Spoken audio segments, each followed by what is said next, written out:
Welcome to Quick, Easy, Delicious, QED, quite easily done. We are going to make split pea soup, chicken split pea soup. We're going to make it a little bit differently than Grandma did, and my grandmother made a mean split pea soup for sure. But back in the old country, you used the whole chicken. You threw in the fat, the skin, the bones, and my mom taught me to do the same thing. The thing is that a lot of people these days, they don't like bones, they don't like skin, they're trying to be healthy. So we're gonna make sure this is a lot healthier by using a lot of butter. Right off the bat. By the way, you can see I mise en place the heck out of this. I have everything in place, ready to go. My brother Jeremy taught me that term because he's a chef. We have the butter and we have the flame on and it's melting. And we're gonna use that butter really to make up for some of the skin and the flavorings. The other thing we're going to do is we're going to leverage chicken stock, which already has a lot of that yummy flavor you get from the bone and the skin in it, but in a healthier way. And then for the chicken, instead of using the whole chicken or bony chicken, dark meat, which my family really doesn't like, we're just going to use skinless, boneless chicken breast. You can get them at Costco, you can get them at Walmart, you can get them at Sam's Club. You can get it at Vons, at Ralph's, at Safeway, pretty much anywhere. The butter is melted now, so I'm going to add the onions just to let the onions soften. I would like to let them caramelize, but that'll take a long time and we don't really need to do that. Also, I didn't cry when I chopped these onions very much because I didn't go for little teeny pieces. It's pretty much going to dissolve in the soup, so we don't need to go crazy chopping it up. Just make it reasonable pieces of onion. My mom taught me that trick. There you go. So now we have the onions in there. They're in the butter. By the way, that was like a medium to large onion. I used the whole thing. That was 2 tablespoons of butter. And I do want to say that we are tempting fate because I'm wearing a new shirt. And whenever I wear a new shirt, I either stain it while cooking or stain it while eating. So hopefully it'll be while eating so you don't have to watch that happen. We've had the onions sauteing in the butter for about 5 minutes. So I just want you to take a little look at what it looks like. It looks like onions and butter. It smells really good, like onions and butter. And it's just to give them a head start, create a nice tasty butter onion dish. But now we're gonna add the carrots. I have 8 ounces of carrots here. You can use more or less carrots if you want. I wouldn't go too light on the carrots because first of all, they get soft and they're just delicious with the pea flavor mixed in with them. And they give an alternative taste to the peas, which is very nice. A nice sweet flavor, and the sweetness also goes through the soup. So make sure you put the carrots in there. Sometimes I make it without carrots when I don't have carrots, and it's not quite as good. So we have our carrots in there. And again, we'll just get some little carrot flavoring in there. We'll wait a couple of minutes, and then we'll take the next step. You want to make sure that you stir frequently. I'm using a ladle so I don't waste dishes. I don't like to waste dishes. The butter was on here and now I'm leaning the ladle against it. You know, conservation, conservation, conservation. Let's take a look in there. No surprises, you're going to see onions and carrots. It's an easy one. And now I'm going to add spices. What I have here is a teaspoon of salt. You might think that's a lot because there's also salt in here, but salt really brings out the flavor. So don't go light on the salt. People are going to feel weird about salting it later because they're going to need so much, and this way they won't need that much, and they'll salt it correctly and it'll be delicious. I also have a half a teaspoon of pepper. I have half a teaspoon of marjoram and half a teaspoon of dill. You don't need the marjoram and dill. I just like to put it in there. Some people put other spices in. You can put in what you like. This is what I put in. I'm gonna stir that around in there. And the main thing that I'm doing this for is to get these flavors in. Also, to get the onions soft. Just a nice head start for the onions. We want soft onions. That's the main goal. So I'm going to make sure that from start to finish, before I put anything else in, beyond the spices and the carrots, that We have a total of 10 minutes. So we have a couple more minutes to go, and then we'll add the rest. So now we have the carrots, the onions, the spices all sauteing in the butter. And now we're gonna add the split peas, which I've rinsed, and we're gonna add the chicken stock. Now what I've learned is that if you add the chicken stock first, you do run the risk of the peas hitting the chicken stock and splashing into your nice shirt. So for that reason, we're gonna put the split peas in next, and they're gonna bang around because they're kind of hardened in there.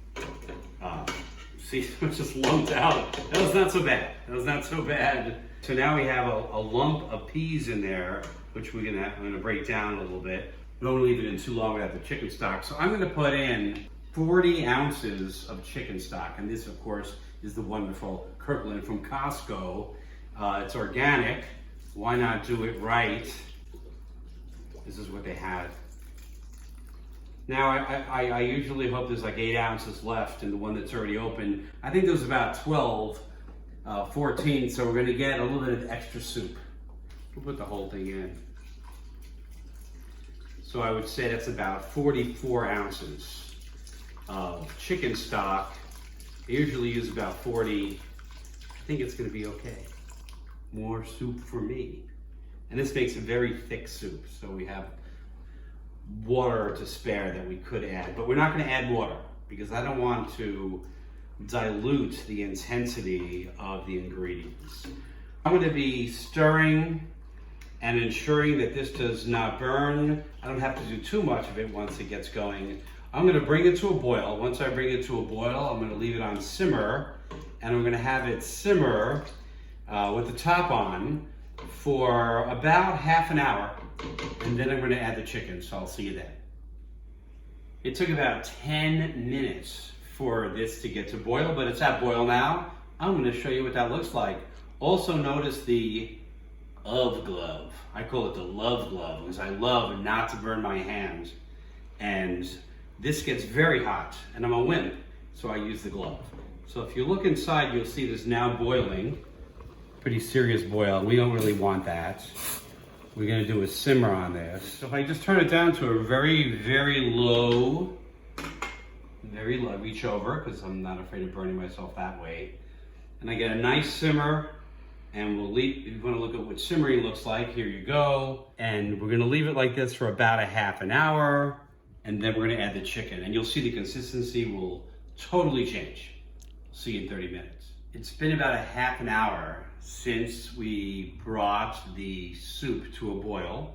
So let's take a look at the nice simmer we have going. Now, every 5 minutes or so, I've been stirring it to keep the temperature down and to keep things from sticking to the bottom. Not sure that's necessary, but I like to do it. Makes me feel like I'm actually cooking. If you look at the consistency, you'll see that it's, it's starting to not be hard peas and starting to soften. So it looks just fantastic. It's exactly what we want to see. And I'm going to add the chicken. Now I don't want to touch the chicken. Icky, icky chicken. So I'm going to use, if I could learn how to use them one-handed, my tongs. My intent is to eventually do 4, but I had 3. So 3 is how many I did. Look at that. Quick, easy, delightful, QED. We're gonna let that cook for about 15 minutes. And the reason is that I don't wanna overcook it because chicken breast gets rubbery if you cook it too long. My mom has told me that 100 times. Don't use chicken breast in the split pea soup because it's gonna get rubbery. We don't want it to get rubbery. We want it to be delicious. So we are gonna make sure that we test the temperature in 15 minutes. Alexa, set alarm for 15 minutes, or timer. 15 minutes, starting now. She used to not know the difference, but now she does. Now she knows when you say alarm, you kind of mean timer. It's a nice change. It's been about 15 minutes, maybe a little bit more. So we're gonna check out the chicken now and see what the temperature looks like. So I'm purposely grabbing, I might as well grab them all while I'm in here. Oh, there's the fat one. And I'm gonna just check the temperature. I wanna get it right at 165. That's my goal. So if you can get a meat thermometer like this, it's truly amazing. It's very fast, and it tells you, you want to get the thickest part. Oh, it's so soft. Holy moly. And I'm looking at 155 on that one. Okay, this one is already at 176. This one's at 168. Wow, these are all done. This is the fat one, that's why it's not done yet. I'm gonna keep the other two out. I'm gonna put this other one in for 5 minutes. Okay, I've got the thickest one back in there. I'm gonna leave it in for 5 minutes. But in the meantime, I'm gonna show you what I'm gonna do with the chicken. And it's just a very nice way to do this is just to pull it. So rather than cutting it, you get these beautiful pieces of chicken. It just comes, you can see how done that is. Oh my God, we got it at the perfect time. It's still super soft. It's not rubbery at all. And what we're gonna do is we're gonna add it back into the soup. Now, of course, then it's gonna get rubbery. So in order to ensure that doesn't happen, we're gonna put it in right at the end just to heat it up. So we'll put it in for the last 3 or 4 minutes. Not enough to really do any damage to the texture. And we're gonna have these beautiful pieces of chicken throughout the soup. Oh my God, it's gonna be so good. The split pea soup has been boiling now since we put the split peas in. Since boil, it's been about 15 minutes and 1 hour. Most people say an hour and 15 minutes. I want it to be different. We take a look, oh, it's got a very beautiful simmer going on, perfect. And if we look at the consistency now, you can see there's not a lot of split pea. It's really broken up well. I say that it's not quite where you want it to be. I'm gonna let it go another 5 minutes, much to the chagrin of the people I'm cooking for because they want to eat right now. But we're gonna let it go another 5 minutes. I'm gonna turn it up a little bit. And then we're gonna put the chicken in, let it go another 5 minutes, and then we're gonna eat. So we're 10 minutes from food. Hopefully, there's not a mutiny. We're about an hour and 25 minutes in. We're gonna take a look at it, the consistency. It's got a beautiful low boil.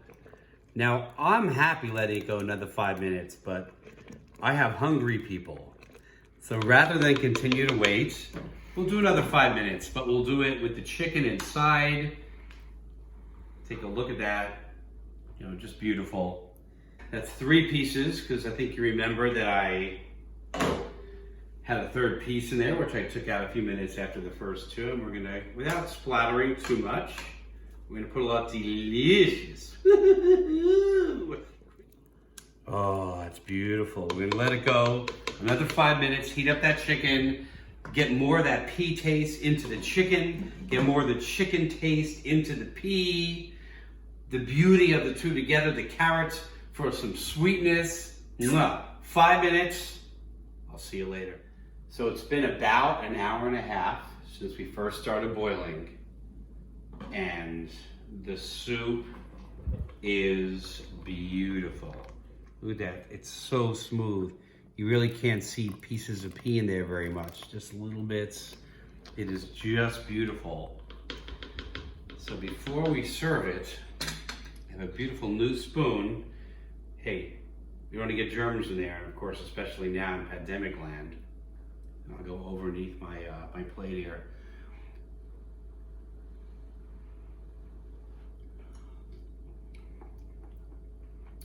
Oh my God, it is so good. I wish you could try it. Hey, I have an idea. Make it and try it. It's quick, it's easy, it's delicious. 3 beautiful bowls of split pea soup with 6 beautiful bowls of split pea soup still in the pot for later today and tomorrow for breakfast. Manja.